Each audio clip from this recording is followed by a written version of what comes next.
लेकिन सबसे पहले बात यहाँ पर सोने की करते हैं, क्योंकि अच्छी खासी तादाद में यहाँ पर भारतीयों ने सोने में निवेश किया सॉवरेन गोल्ड बॉन्ड के तहत। और अब ये माना जा रहा है कि कुछ ट्रांचेस यहाँ पर निकल गई हैं, लेकिन 61 ट्रांचेस अभी भी यहाँ पर बाकी हैं। सुरेंद्र मेहता जी, ये अब जिस तरह से हमने बजट में यहाँ पर नंबर्स मूव होते हुए देखे और जिस तरह से CNBC TV 18 की स्टोरी भी है कि काफी स्ट्रॉन्ग आउटफ्लो है, लेकिन इस सारे सोने की बैकिंग, जो बॉन्ड्स हैं, इसकी बैकिंग शायद सरकार के पास यहाँ पर नहीं है। इसके क्या मायने हैं, कैसे देखते हैं आप ये सेल्स, और जिस तरह से अब रिडम्पशन 2032 तक है, किस तरह के गोल्ड प्राइसेस और आउटफ्लोज यहाँ पर सरकार का रह सकता है? देखिए मनीषा जी, जब ये 2015 में ये बॉन्ड को फ्लोट किए गए थे, तब हमारी देश की आर्थिक स्थिति कुछ और थी और आज हमारी आर्थिक स्थिति बहुत ही बेहतर है। 2015 में जब ये बॉन्ड फ्लोट किए गए थे तो हमारा current account deficit absolute terms में ऑलमोस्ट 48 बिलियन था, जो अब 2025 में सिर्फ 11 बिलियन तक रह गया है। उसके बाद फॉरेन एक्सचेंज रिजर्व 2015 में हमारे पास सिर्फ 341 यूएसडी बिलियन था, जो अब 646 बिलियन है। साथ ही साथ आप ये देखिए कि सरकार ने ये स्कीम ही इसलिए लॉन्च की थी ताकि जो इन्वेस्टर फिजिकल सोना खरीद के अपने पास स्टोर करके रखते थे वो इस स्कीम को ऑप्ट करे, और इसीलिए इसमें बहुत सारे टैक्स कंसेशन दिए गए, आपको इंटरेस्ट दिया गया, कैपिटल गेन टैक्स से बेनिफिट दिया गया। तब स्थिति और थी, लेकिन 2015 में किसी ने ये भी नहीं सोचा था, इंक्लूडिंग इब्जा ने भी, या हमने किसी ने नहीं सोचा था, और सरकार को भी शायद ऐसी सोच नहीं होगी और कैसे होती कि कोविड आ जाएगा, उसके बाद सोने में अचानक से तेजी आएगी, इतने सारे जियोपॉलिटिकल टेंशन बढ़ेंगे, Israel Hamas, US Russia, Ukraine, Russia war, तो ये जो सारी चीजें हैं, ये सारी चीजों की वजह से प्राइसेस बढ़े।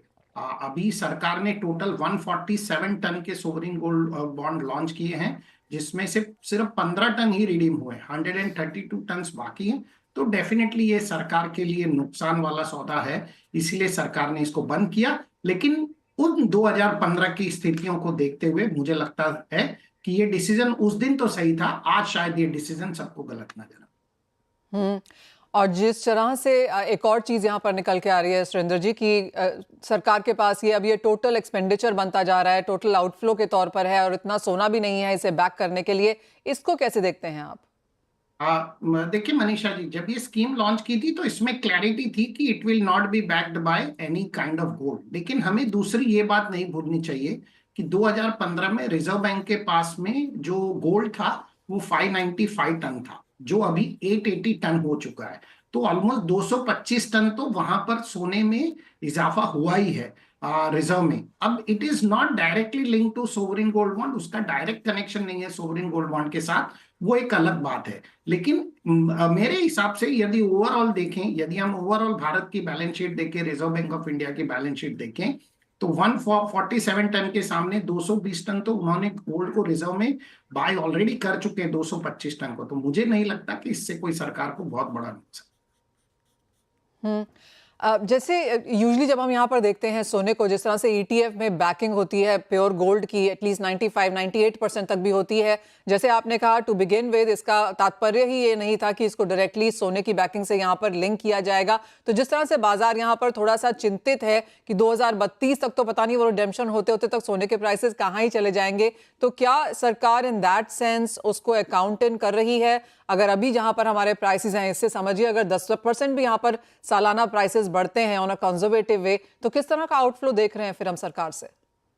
देखिए, ये तो कहना बहुत ही मुश्किल है, क्योंकि इस स्कीम में ऐसा कहीं पर भी जो मेरी समझ है, ऐसा नहीं है कि इसे आप प्री मैच्योर रिडीम कर सकते हैं। सरकार शायद उसको कर नहीं सकते, उनके पास सिर्फ ऑप्शन है कि वो 5 साल के बाद में लोग चाहे तो उसको ऑप्ट करें, नहीं तो 8 साल के बाद ही वो रिडीम होगा। 8 साल में सोने के प्राइसेस क्या हो जाएंगे ये कहना अभी बहुत ही मुश्किल है। लेकिन जैसे मैंने कहा कि गोल्ड का जो RBI रिजर्व बढ़ाती जा रही है, वो एक हमारे लिए अच्छी बात है, और उसके मद्देनजर मुझे लगता है कि सरकार अगर भविष्य में सोने के प्राइसेस और बढ़ते हैं तो और भी रिजर्व बढ़ाएगी।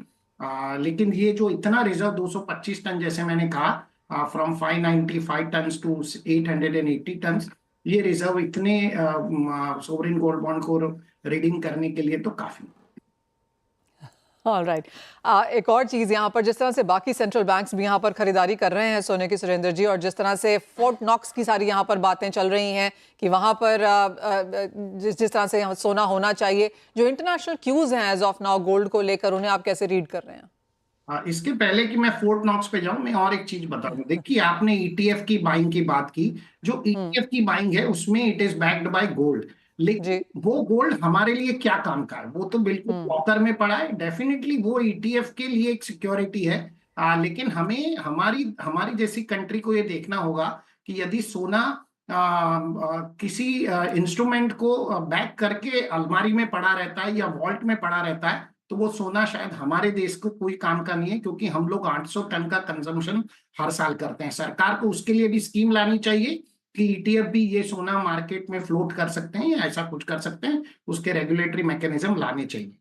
आपका जो दूसरा सवाल है कि फोर्ट नॉक्स में ये तो बहुत ही असमंजस की स्थिति है। और मेरा मानना ये है कि यदि इतने बड़े देश के प्रेसिडेंट कोई बात कर रहे हैं, उसकी ऑडिट की बात कर रहे हैं, उसको फिजिकल वेरिफिकेशन की बात कर रहे हैं, उस 4,800 टन गोल्ड को, तो डेफिनेटली इसके अंदर कहीं ना कहीं कुछ तो होगा, क्योंकि यूएस प्रेसिडेंट का स्टेटमेंट बहुत मायने रखता है।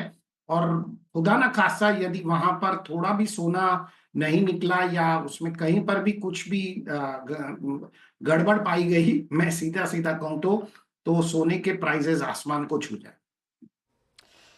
वेल ऑफ कोर्स ये एक कंसर्न है जो बाजार एज ऑफ नाउ देख रहे हैं, और जैसे सुरेंद्र जी कह रहे हैं कि यूएस प्रेसिडेंट की बात काफ़ी मायने रखती है। और जब से वो फैसिलिटी खुली है, जो कि शायद 1937 में पहली बार वहां पर सोना गया था, उसके बाद सिर्फ सैम्पलिंग और प्योरिटी के लिए उसे चेक करने के लिए वो फैसिलिटी खोली गई है। आपको बता दें कि फोर्ट नॉक्स यहाँ पर विजिटर्स के लिए भी ओपन नहीं है, ये बिल्कुल ही अलग थलग सी फैसिलिटी है। और जिस तरह से यूएस प्रेसिडेंट अब वहां पर लाइव स्ट्रीमिंग करने की बात कर रहे हैं, जाने की बात कर रहे हैं, एक तो ये अपने आप में एक बहुत बड़ी खबर है, और दूसरा वहां पर कितना सोना है ये बताएगा आपको कि सोने के प्राइसेस आगे जाकर कैसे जा सकते हैं। सुरेंद्र मेहता जी, बहुत शुक्रिया साथ जुड़ने के लिए। वैल्यू वो तो बात हुई सॉवरेन गोल्ड बॉन्ड्स की, गोल्ड प्राइसेस की, और ऑफ कोर्स यूएस में से किस तरह के क्यूज निकल के आ रहे हैं।